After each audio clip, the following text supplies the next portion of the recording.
তো hey guys, welcome my back to channel একে all mini vlog. আজকের ব্লগটা লং হতে চলেছে। এই ব্লগটা টোটালি হরিনাম নিয়ে হবে, আর পুরো ভিডিওটা দেখতে থাকো। আশা করছি তোমাদের ভালো লাগবে। মহিষডাঙ্গা হরিসেবা বারোয়ারি সংঘ থেকে হরিনামটা পরিচালনা করা হচ্ছে। যারা আমার ইউটিউব চ্যানেলে নতুন তারা চ্যানেলটা সাবস্ক্রাইব করে দাও আর বেল আইকনটা ক্লিক করে দাও, যাতে কোনো ভিডিও মিস না করো। সকলে একবার বলে দাও রাধে রাধে।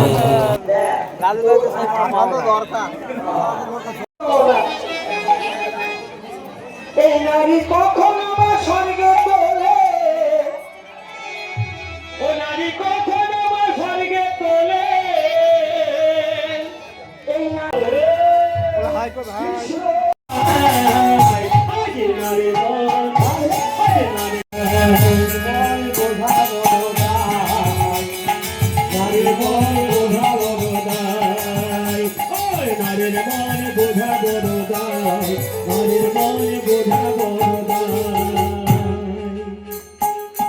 রাধে রাধে।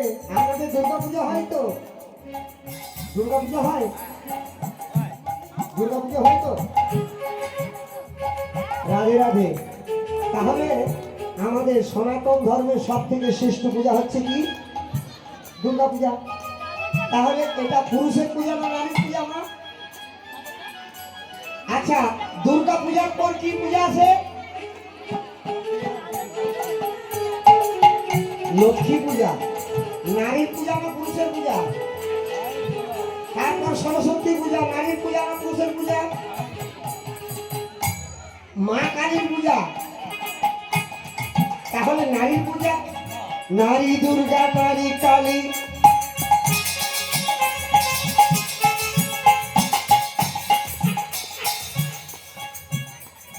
নারী দুর্গা, নারী কালী, নারী চণ্ডী হয় ভূপালী।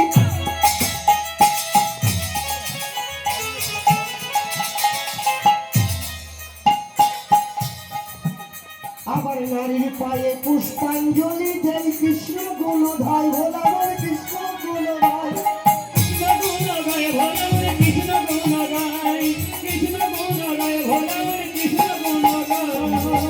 ওই আবার নারীর পায়ের তলায় দেখো, ওই আবার নারীর পায়ের তলায় দেখো, ওই আবার নারীর পায়ের তলায় দেখো, ও গো ভোলা মৃত্যুঞ্জয়। নারীর মন, নারীর মন বোঝা বড় যায়, নারীর মন বোঝা বড় যায়, নারীর মন বোঝা। কন্যার জন্ম হলো। তবে একটা কথা বলে রাখি মা, 9টা কন্যা কিন্তু একই রকমের দেখতে।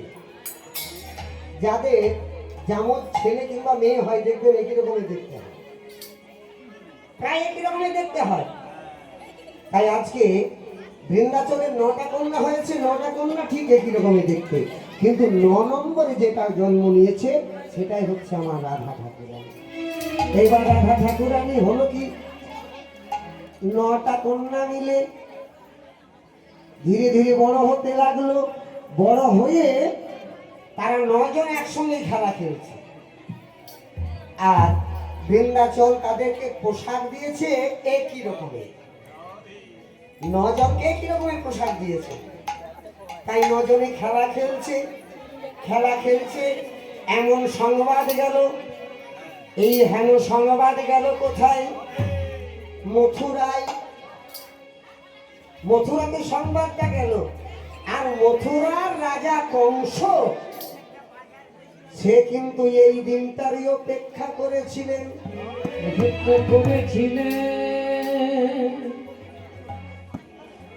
মথুরার রাজা কংস এই দিনটার অপেক্ষা করেছিলেন।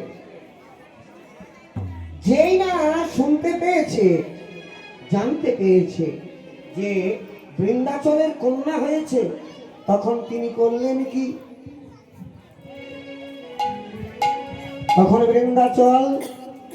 বৃন্দাচলের ঘরে যখন 9টা কন্যা হয়েছে, তখন এই কথা শুনে মহারাজ কংস সঙ্গে সঙ্গে পুতনা পুতনা বলে হাতে মারে তালি, পুতনা পুতনা বলে হাতে মারে তালি, পুতনা পুতনা বলে হাতে মারে তালি, পুতনা পুতনা বলে হাতে মারে তালি।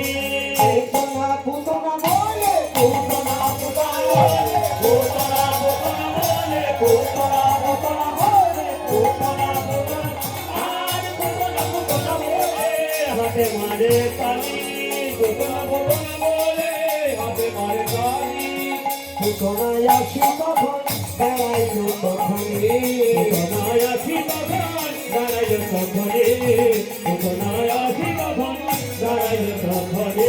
এমন করে ডাকিলে কেন এমন করে ডাকিলে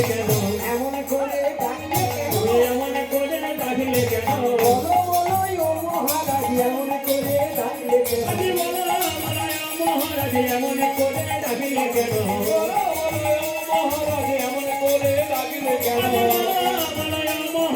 আমার কথা খুলে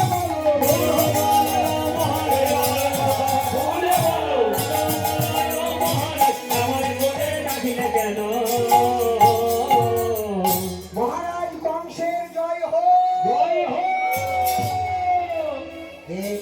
পুতনা এসো এসো পুতনা, আমি তোমার জন্যই অপেক্ষা করছিলাম।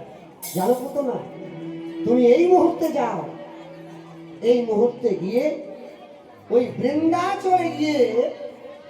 বৃন্দাচলে কন্যা সেই রাধাকে তুমি অপহরণ করে আমার কাছে আনো, অপহরণ করে নিয়ে এসো। রাধে রাধে। এই যে বৃন্দাচল, রাধারানীকে অপহরণ করার কথাটার মানেটা বুঝতে পারলেন? বুঝতে পারলেন না তো? ও মায়েরা, মহারাজ কংস তিনি জানতেন, তিনি দৈববাণী শুনেছিলেন। কবে? সেই দিন যেদিন কৃষ্ণচন্দ্র জন্ম হয়েছিল ওই মথুরার কারাগারে, আর বসুদেব যখন মাথায় করে নিয়ে গেলেন কোথায়? বৃন্দাবনের যশোদা আলোয়ে। ওই বৃন্দাবন থেকে যখন আবার ফিরে এলেন বসুদেব, তখন তিনি খালি হাতে ফিরে আসেন। খালি হাতে ফিরে আসেননি গো, একটা কন্যা সন্তানকে এনেছিলেন। আর সেই কন্যা সন্তানকে যখন এনে দৈবকীর কোলে দিলেন বসুদেব, সেই কন্যার রন্ধন ধ্বনিতে মহারাজ কংসের ঘুম ভেঙে গেল। প্রহরীরা সকলে জেগে গেলেন। সকলে জেগে মহারাজকে সংবাদ দিলেন। মহারাজ ছুটতে ছুটতে গিয়ে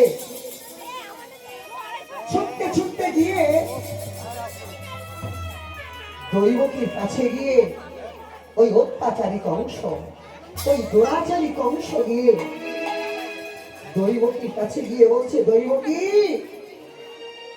দৈবকী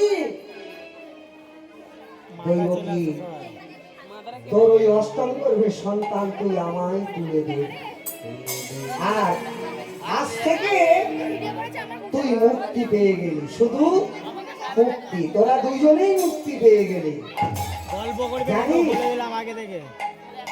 দৈবকী, যার জন্য তোদের এই কারাগারের জীবন, যার জন্য তোদের এই হাতে শিকল, এই পায়ে শিকল, বক্ষে পাষাণ,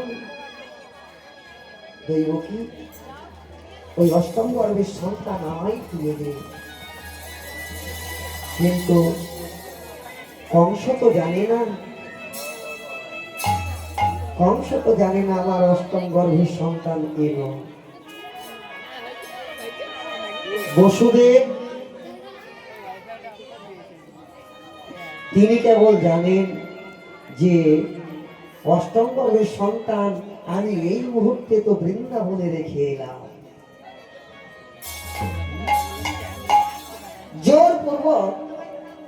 জোরপূর্বক যখন ওই দৈবকীর কোল থেকে ওই অষ্টম গর্ভের সন্তানকে ছিনিয়ে নিলেন কংস, আর ছিনিয়ে নেবার পর জানো ওই ষষ্ঠ সন্তান যেভাবে আছড়ে আছড়ে মেরেছিলেন ওই কংস, সেইভাবে ওই অষ্টম গর্ভে মানে ওই কন্যা সন্তানটাকে কংস জোর করে আছাড় দিয়ে মারতে যাবে, অমনি 10 হাত বিস্তার করে আকাশ মার্গে উঠে কংসকে বলে উঠলেন, ওরে দুরাচারী কংস, ওরে অত্যাচারী কংস, তুই আমাকে বধ করবি? তোমার বধিবে যে গোকুলে বাড়িছে সে, সরল সরল শিশু মদন মোহন বেশে, আর যার হাতে রান্না খেয়ে কৃষ্ণ বলশালী হয়ে তোমাকে বধ করবে সে বৃন্দাচলে জন্ম নেবে।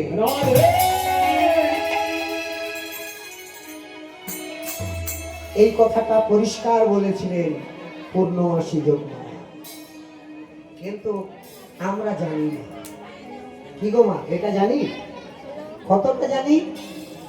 তোমারে বধিবে যে গোকুলে বাড়িছে সে, সরল শিশু মদন মোহন বেশে। এরপর কিন্তু আমরা শুনতে পাই, এর পরেরটা শুনেছিলেন কে? কংস। যে কংস তোমারকে যে বধ করবে, যার হাতে রান্না খেয়ে বলশালী হয়ে তোমাকে বধ করবে সে বৃন্দাচলে জন্ম নেবে। এই কথাটাই শুনেছিলেন কংস, আর কেউ শুনতে পেলেন না। সঙ্গে সঙ্গে বাজনা বেজে গেল, বাঁশি বেজে গেল, তাই কেউ শুনতে পেলেন না। যেমন যেমন আপনাদের মনে পড়ে গো মা সেই মহাভারতের যুদ্ধের কথা।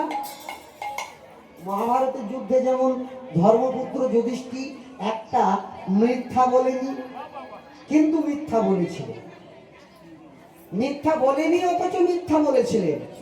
সেটা কি? কোন কথা?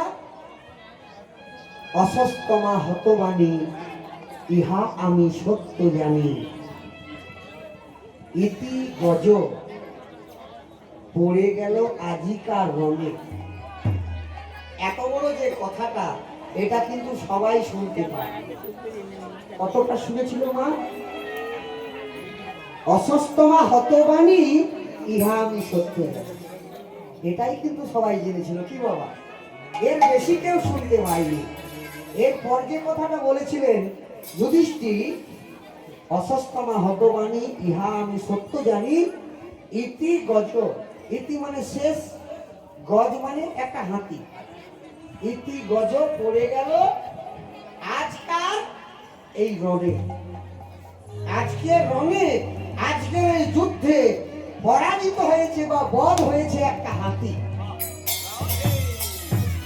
এটা বলেছিলেন যুধিষ্ঠির, কিন্তু ওইটা কাউকে শুনতে দেওয়া হয়নি। তখন ওই যে বাঁশি বেজে গেল, শঙ্খ বেজে গেল, তাই শুনতে পেলেন না। তদ্রূপ এই কথাটি কেবল শুনেছিলেন কংস, যার হাতে রান্না খেয়ে কৃষ্ণ বলশালী হবে সে বৃন্দাচলে জন্ম নেবে। তাই কংস এই সংবাদটা নেবার জন্য, এই সংবাদ পাওয়ার জন্য এতদিন থেকে তপস্যা করে আছে মহারাজ কংস। তপস্যা করে আছে মহারাজ কংস। যেই না বৃন্দাচলের কন্যা হয়েছে, সঙ্গে সঙ্গে শুনতে পেলেন কে? মথুরার রাজা কংস। আমরা জানি, আচ্ছা মা, আমরা তো জানি যে কৃষ্ণ সর্বপ্রথমে বধ কাকে করেছিলেন? কাকে বধ করেছিলেন? পুতনাকে না? এটা শুনেছিলেন তো?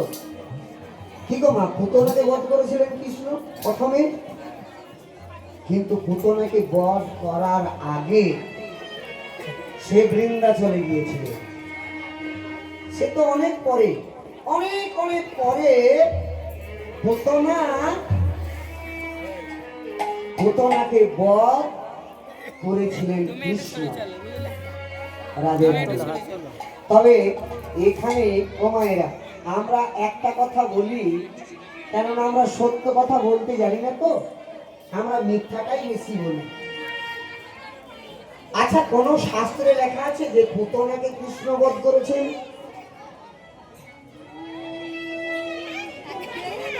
রাধে রাধে। যিনি হচ্ছেন ঈশ্বর পরম কৃষ্ণ সচিদানন্দ বিগ্রহ, অনাদির আদি গোবিন্দ সর্বকারণের কারণ, যিনি হলেন ভগবান, যিনি হলেন স্রষ্টা, যিনি সৃষ্টি করতে পারেন, তাহলে তিনি সাধারণ একটা রাক্ষসীকে বধ করতে যাবেন না। রাধে রাধে। ও মায়েরা, ভালো করে জেনে নিন যে পুতন